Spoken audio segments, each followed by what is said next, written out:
49,000 కోట్లట. జనవరి వచ్చే వరకు అందులోకి 9,000 కోట్లు ఎగిరిపోయినాయి.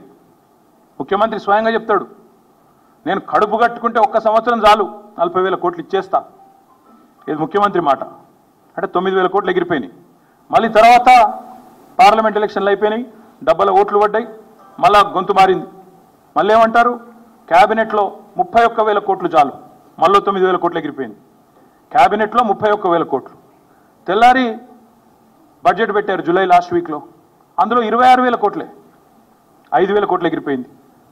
మొన్న ఏం చెప్పినారు, 15th ఆగస్ట్కి 17,900 కోట్లు ఇచ్చినామన్నారు. అప్పుడు ఎంత ఎగిరిపోయింది, 26లో 8,000 కోట్లు ఎగిరిపోయింది.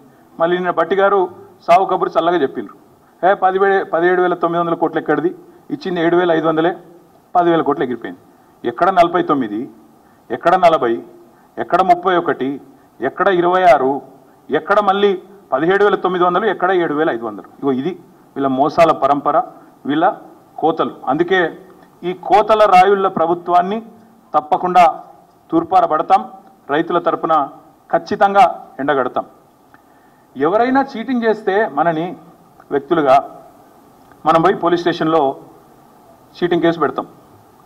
మరి లక్షలాది మంది రైతులను చీటింగ్ చేసిన ఈ ప్రభుత్వాన్ని ఏం చేయాలి? చీటింగ్ కేసు పెట్టాలా? ఏం చేయాలి? లక్షలాది మంది రైతులు ఆలోచించాలని చెప్పి నేను కోరుతా ఉన్నా.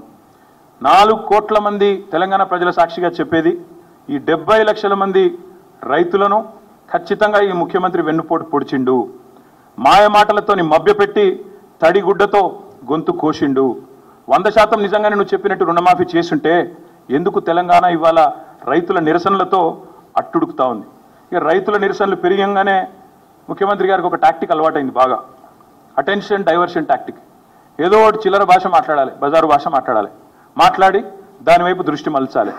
దరిద్రం ఏంటంటే ఆయన బూతులు మాట్లాడతాడు, నికృష్టంగా మాట్లాడతాడు, దాన్ని రాసేవాళ్ళు ఉన్నారు, చూపెట్టేవాళ్ళు ఇంకా అదో పైశాచిక ఆనందం.